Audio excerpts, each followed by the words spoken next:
J'ai un message important pour toi aujourd'hui, c'est « Laisse tomber tes idoles ». Tout à l'heure, je demandais au Seigneur, « Seigneur, qu'est-ce que tu veux dire dans cette prochaine vidéo? Quel message tu veux faire passer, Seigneur ?» Et j'ai cette parole qui m'est venue, « Laissez tomber vos idoles ». Dieu a dit dans la parole, « Tu n'auras pas d'autre Dieu devant ma face ». Vous avez déjà entendu ces expressions, on dit « Un tel, son fils, c'est son Dieu. Un tel, lui vraiment, sa mère, c'est son Dieu. Lui là-bas, son argent, c'est son Dieu. » Et ça peut s'avérer être la vérité. Car aujourd'hui, il y a tellement de choses qui peuvent être littéralement des idoles dans nos vies. Tout ce qui prend la place de Dieu est une idole. Les biens qu'on possède peuvent devenir littéralement des dieux pour nous, des idoles. Nous devons posséder nos biens, mais ne pas nous laisser posséder par nos biens. Vous savez, la Bible dit, là où est ton cœur, là aussi sera ton trésor. On doit tous rentrer en nous-mêmes et se poser sincèrement la question, où est vraiment mon cœur? Où est mon trésor? Posons-nous la question, est-ce que nous avons un seul Dieu et Maître? Jésus a dit, quiconque aime plus que moi, son père, sa mère, ses enfants, ses biens, ses possessions, et même sa propre vie n'est pas digne d'être mon disciple. Une idole, ça peut aussi même être ton témoignage.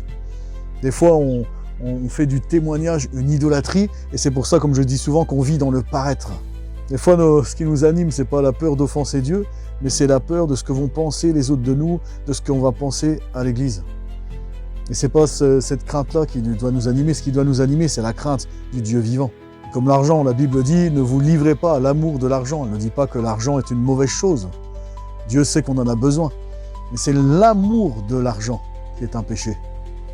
L'argent doit nous appartenir, mais on ne doit pas se laisser posséder par l'argent.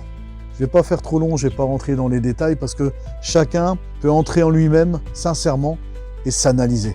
Ceux qui vont le faire, c'est ceux qui sont sincères, qui ont vraiment cette soif de plaire à Dieu. Vérifions vraiment, analysons s'il y a des idoles dans notre vie. Tout ce qui prend la place de Dieu, tout ce qui te passionne plus que Dieu, tout ce qui peut aussi t'empêcher d'obéir à Dieu, tout ce qui peut t'empêcher de faire la volonté de Dieu. Ne laisse rien ni personne prendre la place de Dieu dans ta vie.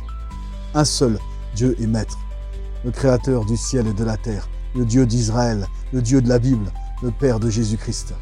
Notre rocher, c'est lui. Notre confident, c'est lui. Notre sécurité, c'est encore lui. Et celui qu'on adore, qu'on aime par-dessus tout, c'est lui. Le seul devant qui on se prosterne, c'est encore lui. La première pensée du matin, elle doit être pour lui. La dernière pensée avant de s'endormir, elle doit être pour lui. Est-ce qu'on se représente ce que ça veut dire quand on dit « lui, il a un Dieu dans sa vie ». Est-ce que Dieu est vraiment Dieu dans notre vie? C'est ça la question d'aujourd'hui. Est-ce que Dieu est vraiment Dieu dans ta vie? L'amour de Dieu doit être ce qui t'anime jour et nuit. Alors je répète, ne laissons rien ni personne prendre sa place. Et si on s'analyse sincèrement par la prière et par le Saint-Esprit, on peut même demander à Dieu dans un esprit de prière, « Seigneur, ai-je des idoles encore dans ma vie?